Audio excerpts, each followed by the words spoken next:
Okay, so as you can see, it's a really cloudy, rainy day, so my batteries didn't charge up as much as I would have liked. So I'm just going for a cruise down the motorway to the Gold Coast and then back to Brisbane again, just to see if that will give my batteries a decent charge, because they are connected to the alternator as well as the solar panels. So it's a bit of an experiment. You can see clouds everywhere, no sun all day. So yeah, I'll give you an update, I guess, when I get back to Brisbane and see how much of a boost the drive from Brisbane to the Gold Coast and back does for my batteries. Alright. Okay, so this is Kennedy Boat Ramp. I actually ended up in New South Wales. So I think I'm pretty much at Tweed Heads, because I took the exit where Tweed Heads was. So I'm going to turn around and head back to Brisbane. Here we are. There's a little a van here, but there's a big sign, that one there, which you probably can't read on the phone. I don't know, you might be able to when I get it on the computer, but it says camping and overnight staying prohibited. Then there's like whoop. Whoa.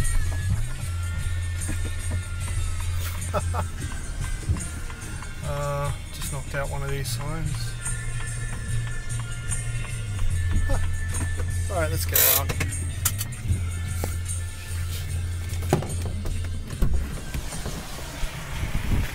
And that's probably why you shouldn't be.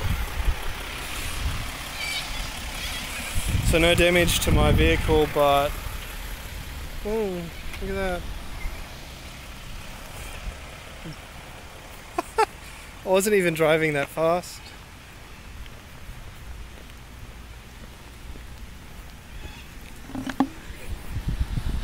Roll can.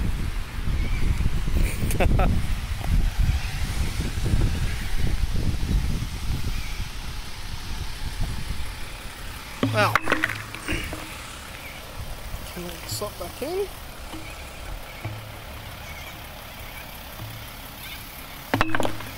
Alright, so that is broken. But anyway, that's a nice reason to have a bumper bar, I guess. And it looks like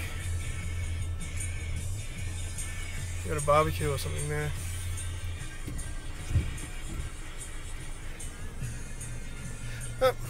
But anyway, I'm going to head back to Brisbane, and then I'll plug my laptop in, and because when you first turn the car off, the battery levels is higher than what it actually is. It usually falls a bit. So I'll head back to Brisbane. So I think I drove, I don't know, for about 45 minutes to get to here, and it's another, what, roughly 45 minutes back, maybe a little bit longer, because there seemed to be a bit of traffic heading towards Brisbane on the motorway. But yeah, and then I'll see how well the batteries went. Okay,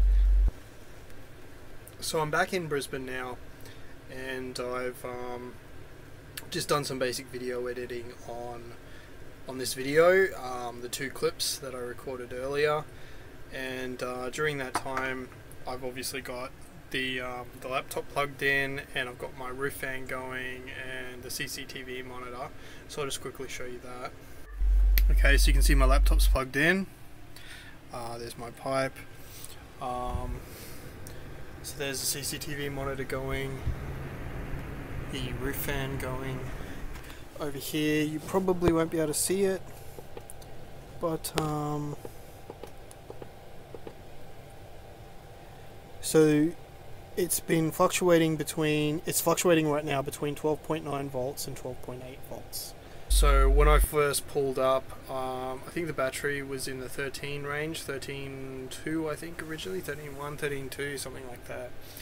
And after putting it on load for a good 15, almost 20 minutes, at least 20 minutes I would say, it's fluctuating between that 12.9, 12.8.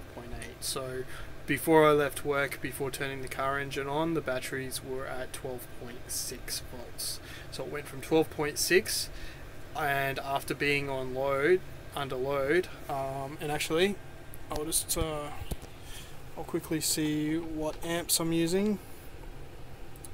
So I'm drawing 5.7 amps at the moment off the battery.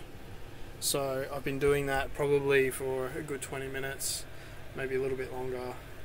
And yeah, that battery's fluctuating between 12.8 and 12.9 volts. So all in all, going for that drive, I think it was roughly 2 hours. It ended up being about a 2-hour drive down to Tweed Heads, just on the other side of the New South Wales border, and then back to Brisbane again.